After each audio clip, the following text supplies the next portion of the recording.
कि आपकी जो लाइफ है ना वो एक मूवी है और इस मूवी के आप ही डायरेक्टर हैं, आप ही एक्टर हैं। हम बैठ तो जाते हैं 1-2 घंटे पढ़ने के लिए, बट उसके बाद जैसे 1-1.5 घंटे होते हैं उसके बाद हमारी बॉडी गिव अप कर देती है, हमारा माइंड गिव अप कर देता है। तो हम अपने दिल की सुन सकते हैं, हम अपने दिमाग की सुन सकते हैं। हमें ये भी चाहिए, हमें वो भी चाहिए और एक अनप्लान्ड वे में जब हम आगे बढ़ते हैं तो हमारे हाथ में कुछ नहीं आता है। कि आपको अपने आप का एक बेटर वर्जन बनना है, आपको अपने आप से बेहतर।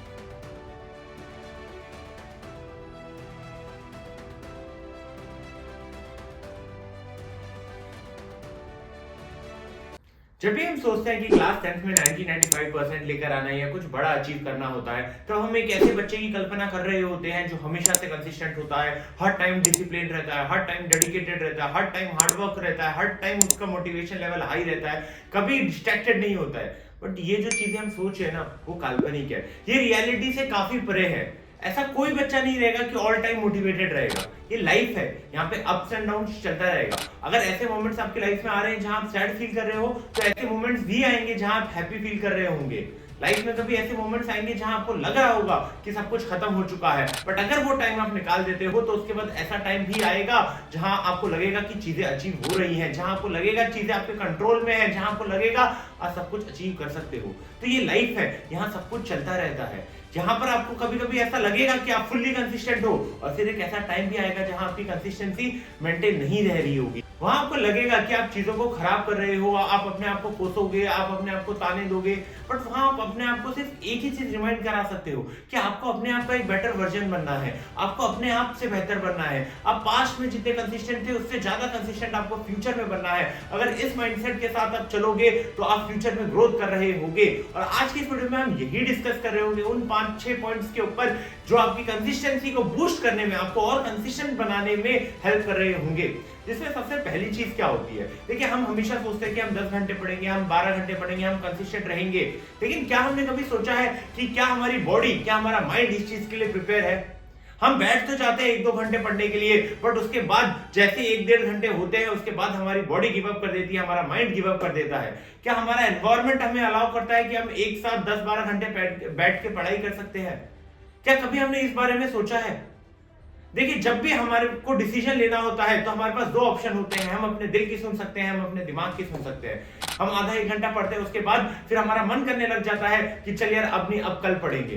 तो वहां पर अगर आप अपने दिमाग से डिसीजन ले रहे हो कि यहाँ पे अगर मैं पढ़ाई छोड़ देता हूं तो ये मेरे गोल को हैम्पर कर रही होगी, अगर आज मैं पढ़ाई को इस टाइम पे सेक्रीफाइस कर रहा हूं तो कहीं ना कहीं मेरा गोल जो है वो भी हैम्पर हो रहा होगा। अगर इस माइंडसेट के साथ आप उस टाइम अपने माइंड का यूज कर रहे होंगे तो आपको वहां पर आप टाइम वेस्ट नहीं कर रहे होंगे और उसका बेनिफिट आपको फ्यूचर में मिल रहा होगा। तो एक चीज अपने माइंड में हमेशा रखनी है कि अपने दिल और दिमाग में से आपको किसकी सुननी है? आपको सुननी है दिमाग की। दूसरी चीज ये है कि हमें एक स्टडी एनवायरनमेंट बनाना है।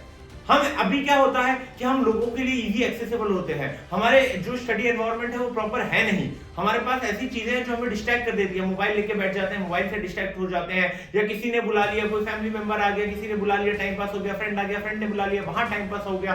तो इन सारी चीजों को हमें इग्नोर करना है। हमें एक ऐसा स्टडी एनवायरनमेंट बनाना है जहां एक बार हम पढ़ने बैठ रहे हैं तो हम सिर्फ पढ़ाई ही कर रहे हैं, वहां पर हम कोई और फालतू का काम नहीं कर रहे।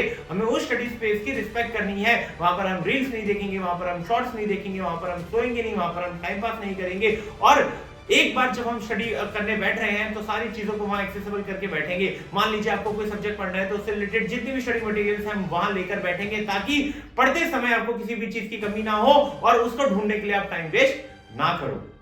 दूसरी चीज ये है कि आपको एक दिन पहले ही अपना टाइम टेबल सेट करना है कि मुझे अगले दिन क्या करना है। एक दिन पहले ही वो सारी चीजों को एक्सेसिबल करना है जिसकी रिक्वायरमेंट आपको अगले दिन पढ़ने वाली है। मान लीजिए आपको मैथ्स का एक चैप्टर पढ़ना है, तो मैथ्स की टेक्स्ट बुक, मैथ्स की रेफरेंस बुक, मैथ्स का ट्यूशन के नोट, स्कूल के नोट, जितने रिसोर्सेस आपके पास अवेलेबल है आप सब पहले से अवेलेबल कर लीजिए और उसको वहां रख दीजिए। इससे होगा क्या, अगले दिन जब आप पढ़ने बैठेंगे तब उस टाइम पे आप कोई चीज ढूंढने नहीं जा रहे होंगे। उस टाइम पे होगा क्या, अगर कोई चीज आपको नहीं मिल रही है, आप बहुत टाइम वेस्ट कर रहे हो, उसके बाद आप क्या बोलोगे कि छोड़ना है, कल कर लूंगा, कल फ्रेश से स्टार्ट करूंगा, और इस तरीके से आप चीजों को प्रोक्रेस्टिनेट करते रहेंगे। इसलिए एक दिन पहले जब आप चीजों को वहां एक्सेसिबल कर देंगे तो अगले दिन जब वो टाइम होगा तो वो चीजें आपको ट्रिगर कर रही होगी कि यार मेरे को मैथ्स का ये चैप्टर खत्म करना है, कि यार मेरा ये टाइम है, मुझे यही काम करना है। वो बुक्स आपको ट्रिगर करेंगी और आप इजीली वो काम कर पाएंगे। एक और चीज जो तीसरा पॉइंट है वो ये है कि आपको अपने लिए डीप वर्क सेशन का टाइम एलोकेट करना है। आपको अपने 24 घंटे में से ये एनालाइज करना है कि कौन सा ऐसा टाइम है जहां पर मेरी प्रोडक्टिविटी लेवल बहुत हाई होती है, जहां पर मेरा फोकस, जहां पर मेरा कंसंट्रेशन बहुत ज्यादा होता है, मैं चीजों को बहुत अच्छे तरीके से कर सकता हूं। ये टाइम पीरियड आपको अपने पूरे दिन के टाइमचर्या से निकालना है और वहां पर आपको एक ऐसा वर्क एलोकेट करना है जो बहुत हार्ड हो, जो बहुत लंबा हो। मान लीजिए कोई मैथ्स का हार्ड चैप्टर है, साइंस का कोई हार्ड चैप्टर है, वहां पर आप उस टाइम पीरियड को यूटिलाइज कर सकते हैं। यानी कि एक ऐसा टाइम पीरियड जहां आपकी प्रोडक्टिविटी लेवल बहुत हाई होती है वो आपको एनालाइज करना है और वहां आपको दिन का सबसे मुश्किल टास्क जो है वो वहां पर एलोकेट करना है और अपने जो बाकी के इजी टास्क होंगे वो आपके लेस प्रोडक्टिव टाइम में आप कर रहे होंगे। होता क्या है, हम लेस प्रोडक्टिव टाइम में बहुत इंपॉर्टेंट काम एलोकेट कर देते हैं और जब हम करने बैठते हैं तो हमारा मन नहीं कर पा रहा होता और हम वहां पे चीजों को अकम्प्लिश नहीं करते, चीजों को टाल देते हैं, जिससे हमारा मोटिवेशन लेवल जो है वो भी डाउन हो जाता है। चौथी चीज जो है, हमें अपने गोल के बारे में बहुत ज्यादा सोचना नहीं है। होता क्या है, हमें गोल बना लेते हैं और उसके बारे में फिर सोचते जाते हैं और टाइम वेस्ट कर देते हैं। पहली चीज आपको अपने माइंड में रखनी है, एक बार गोल बना लिया उसके बाद गोल के बारे में हम नहीं सोचेंगे। हम प्लान्स बनाएंगे कि किस तरीके से हम इस प्लान को बनाएंगे और इस गोल को अकम्प्लिश कर रहे होंगे। यहाँ एक और चीज है, प्लान बनाते वक्त ऐसा नहीं है कि मैं ये भी कर लूं, ये भी कर लूं, वो भी कर लूं, वो भी कर लूं, ऐसे मल्टीपल चीजों में हम हाथ नहीं मारेंगे। One thing at a time करके हम प्लान कर रहे होंगे, वरना होता क्या है, हमें ये भी चाहिए, हमें वो भी चाहिए और एक अनप्लान्ड वे में जब हम आगे बढ़ते हैं तो हमारे हाथ में कुछ नहीं आता है, बस हमारा टाइम जो है वो वेस्ट होता है। इसलिए हमारे माइंड में हमेशा एक चीज रहनी चाहिए कि मैं one thing at a time कर रहा हूं और जैसे ही एक टास्क मेरा कंप्लीट हो जाता है मैं अपने आप को कोई ना कोई रिवॉर्ड दे रहा हूँ। ठीक है, जब भी आप कोई टास्क कंप्लीट कर रहे होते हैं तो आप अपने आप को रिवॉर्ड देने की आदत रखिए, क्योंकि उससे आपको मोटिवेशन मिलेगी कि आप नेक्स्ट टाइम भी इस टास्क को कर रहे होंगे। एक और चीज आपको करनी है कि जब आप पढ़ने बैठते हैं आपको अपने आप को ब्रेक्स देने होते हैं। यहाँ पर कोई रेस नहीं चल रही कि हम 10 घंटे पढ़ेंगे, 12 घंटे पढ़ेंगे, 15 घंटे लगातार पढ़ेंगे। अगर ये पढ़ने का हमें फायदा ही नहीं मिल रहा, हमारा वो आउटपुट ही नहीं आ रहा, तो इतना इनपुट देने का फायदा क्या? 10 घंटे पढ़ने का, 12 घंटे पढ़ने का फायदा ही क्या जब हमें वो चीजें याद ही नहीं रह रही, हमारे दिमाग में वो चीजें रिटेन ही नहीं रह रही। तो यहाँ आप क्या कर सकते हैं, मान लीजिए आपने 1 घंटे का सेशन किया है तो 10 मिनट का ब्रेक ले लीजिए, 2 घंटे का सेशन किया है तो 20 मिनट का ब्रेक ले लीजिए और इन ब्रेक्स वाले सेशंस में आप कोई भी ऐसा टास्क नहीं करेंगे जहां से आपको हाई डोपामिन मिल रहा हो, जहां से आपको इंस्टेंट ग्रेटिफिकेशन मिल रहा हो, वरना चांसेस हैं कि ये 10 मिनट का ब्रेक 1 घंटे का ब्रेक बन जाएगा। आप लाइट म्यूजिक सुन लीजिए, थोड़ा सा कुछ हेल्दी वर्कआउट करना है वो कर लीजिए एंड वापस से आइए और अपना नेक्स्ट सेशन आप वहां स्टार्ट कर सकते हैं।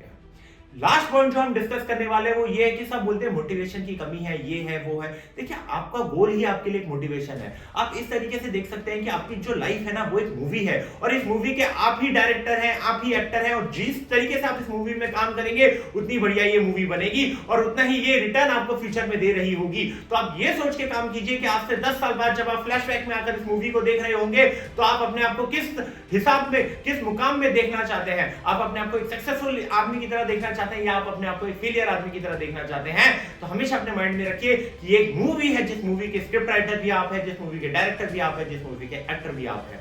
तो अगर ये सारी पॉइंट्स जो हमने आज इस वीडियो में डिस्कस की उनको अगर आप एनालाइज करेंगे, उन पे अगर आप जोर डालेंगे और उनको अगर आप फॉलो कर रहे होंगे तो आप अपना एक बेटर कंसिस्टेंट वर्जन बन रहे होंगे। वीडियो पसंद आई हो वीडियो को लाइक कर दीजिएगा, चैनल को सब्सक्राइब कर दीजिएगा ऐसे एक्साइटिंग कंटेंट के लिए।